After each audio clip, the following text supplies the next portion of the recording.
नमस्कार विद्यार्थियों, Rishikul online school में आप सभी का स्वागत है।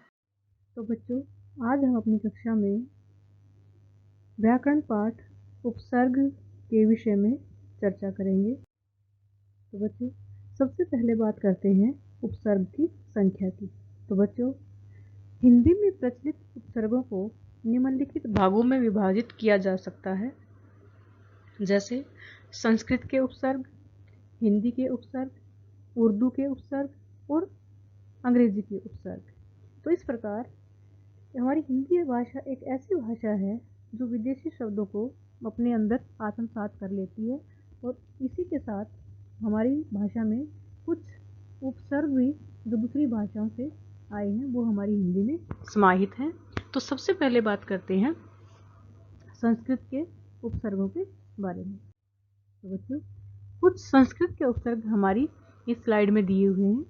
इन उपसर्गों से हम नया शब्द बनाने की कोशिश करेंगे, नया शब्द बनाना सीखेंगे। तो जैसे सबसे पहला शब्द है अति। तो बच्चों, अति से हम अतिरिक्त, अति कोमल, अतिशय, अत्यंत, इस प्रकार अनेक शब्द हम अति से बना सकते हैं। तो हमारा दूसरा शब्दांश है अधि। अधि से हम उसमें मूल शब्द जोड़कर नए शब्दों का निर्माण कर सकते हैं, जैसे अधिकार, अधिकरण, अधिकृत, अधिशुल्क आदि। और हमारा जो तीसरा उपसर्ग है ये है अप। तो अप से भी हम उसी प्रकार कुछ मूल शब्द इसके पीछे लगाकर हम नया शब्द बना सकते हैं, जैसे अनुभव, अनुरोध, अनुशासन, अनुराग आदि आदि।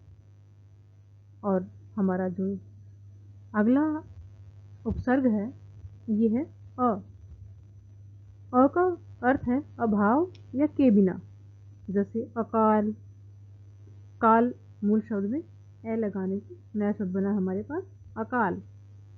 अधर्म, अहिंसा, अटल इत्यादि। नया शब्द है अनु।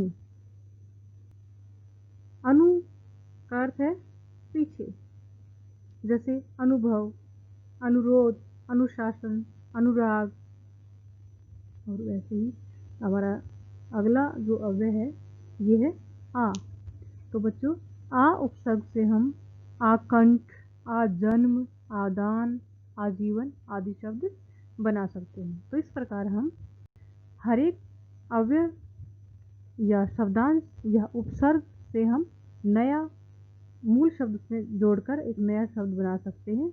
शब्द निर्माण में बहुत सहायक होते हैं ये उपसर्ग। अब बात करते हैं कुछ हिंदी के उपसर्गों की। तो हिंदी के उपसर्ग जैसे अनदेखा, अनचाहा।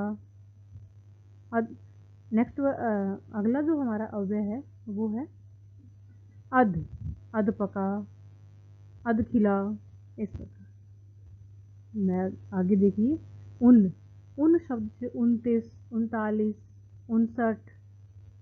और जो नेक्स्ट है ये है भर, जैसे भरपेट। तो इस प्रकार से हम हर एक उपसर्ग से नया शब्द हम बना सकते हैं। आगे देखिए, जैसे दुर्बल, दुर्जन। और नी से है नियोग, निषेध आदि। अब बात करते हैं कुछ उर्दू के शब्दों की। उर्दू में शब्द है हमारे पास ला। ला का मतलब है बिना, जैसे लावारिस, लाजवाब, लाचार आदि। जो दूसरा हमारा उपसर्ग है ये है बद। बद का अर्थ होता है बुरा, जैसे बदनाम, बदसूरत, बदकिस्मत और बदबू। बे शब्द का मतलब होता है अभाव, जैसे बेवजह है, बेअदब, बेअक्ल, बेदाग इत्यादि।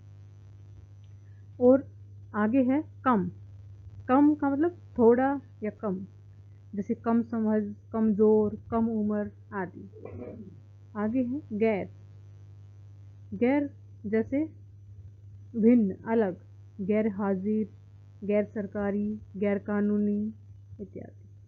और लास्ट वर्ड है खुश, सॉरी लास्ट वर्ड नहीं करेंगे, शब्दांश, जैसे खुशबू, खुश दिल, खुशखबरी आदि आदि।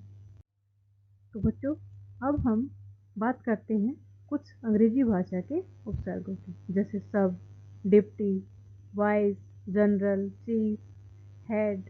ये कुछ ऐसे उपसर्ग हैं जो हमारी हिंदी भाषा में आमतौर पर प्रयोग किए जाते हैं। तो इस प्रकार से हमारी हिंदी भाषा में अलग अलग भाषाओं के कुछ उपसर्ग, कुछ अव्यय शब्द समाहित हैं जिनके द्वारा हम नए शब्द बना सकते हैं।